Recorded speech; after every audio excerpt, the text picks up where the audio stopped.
Yeah, well, this one is Ian called it the squiz, and it's basically a double ender. The same dimensions, a foot in from the nose and a foot in from the tail, and the wide point's right in the middle. Originally I made double enders when I was surfing Narrabeen years ago, and working at Bennett Surfboards. Boards were reduced. Previous to that, they came from 9 foot to 8 foot, and it sort of set off some sort of an interest, I guess. And so at Narrabeen, everybody's all stoked and pumped up. We thought, we'll make a small one. So I made one about 6 foot, and I rode that myself. And then off that, Grant Oliver, Mark Warren, a whole bunch of people, Cole Smith at the time, and Tony Hardwick, it goes on and on and on, and they all started writing shorter boards. And then the double ender evolved into the modern nugget, and what I did was took an inch off the nose and added it to the tail. Instead of 16/16, it was 15/17, and that's basically how I got onto doing nuggets. It's just a distorted ellipse. But that's where it came from. Yeah. It all came from the double ender. From the double ender. And also, having wider tail, I learnt that work from making early day twin fins. And So the double enders twin fins in the early days? no, Single it fins? was just No, single fins. the double ender was the single fin, yeah. The twin fins had a wide tail, real wide, and I learnt from that the width, and they turned on a dime and all that. So I figured width was really important in the whole idea. So that's when I made it wider. What about thickness? And then obviously the thickness. See, if you put a flat bottom and a hard rail and a V with flats either side and hard edges around the tail, you're going to get a lot of slide and slip. You can make the same width, dimensions, thickness and width, and put the right features in, a bit of curve. All it does is accelerate quicker, turn easier, and go faster. So this is how wide? 21 and a half. This is 21 3/4 and 3 3/4 thick and 8 foot long. And you'd ride this in 20-foot waves, eh? And double six. Yeah, it's really heavy. That's another thing. I mean, light boards, they might be all right in shit waves when there's no juice and no power.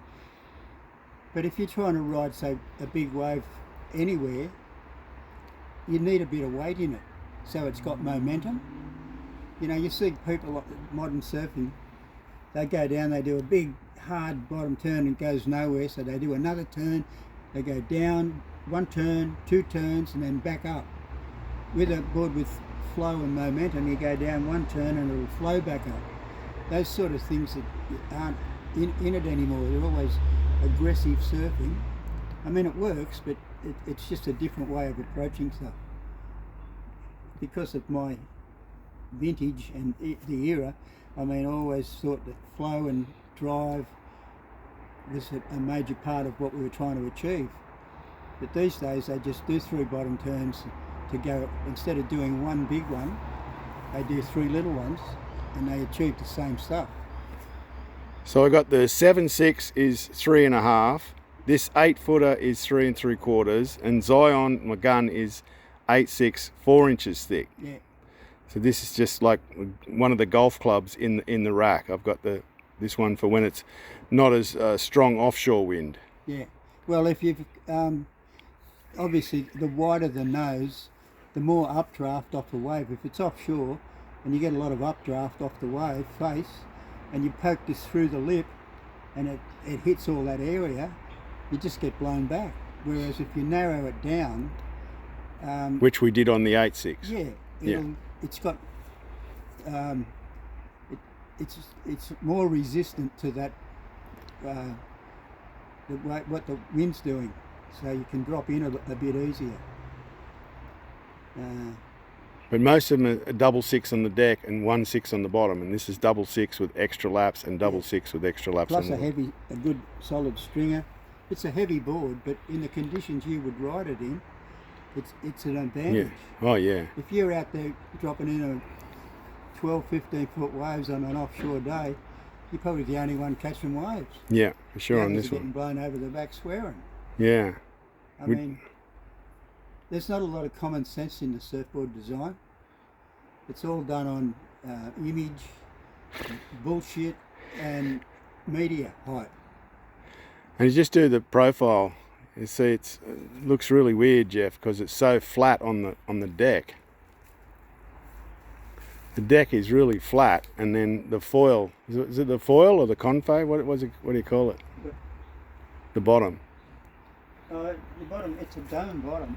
No, but the actual. The rocker. The rocker, yeah. So it's got the rocker in the bottom, and the deck's really thin because we wanted the thickness up in here. Even. I wanted a lot of thickness up here. Yeah, so well, it's not scalloped out. I've got another model out there now called the Quasar Zip, and it's in a way it's very similar in design theory to this, because as you said, when you look at the deck of this, it looks like it's flat, but if you look from the bottom, it's got rocker in it, and what that does is what you tried to achieve here is keep it evenly balanced in all aspects, across the width, the thickness distribution, and that does work. I mean, if you take a step forward on this, it won't start to lose speed. It'll just hold speed. If you stand right up the front, it will lose speed, but because I've also lengthened the planing area in the bottom. And it's virtually got nearly parallel rails too. So. Yeah, well, the plant shape's very parallel. It looks like it's got more in the nose, but it's the same. I think if I pulled the nose in the last 12 inches, pulled it in a little bit more, it'd stand out. It'd look more like the evenly balanced. Excellent. That's the squiz. So. Thanks, Geoff. You got the full quiver, Ian. Yeah, mate. Thank you so much. 25 years, still going. Yeah. Thanks, mate. Bye-bye. Thanks, Ian.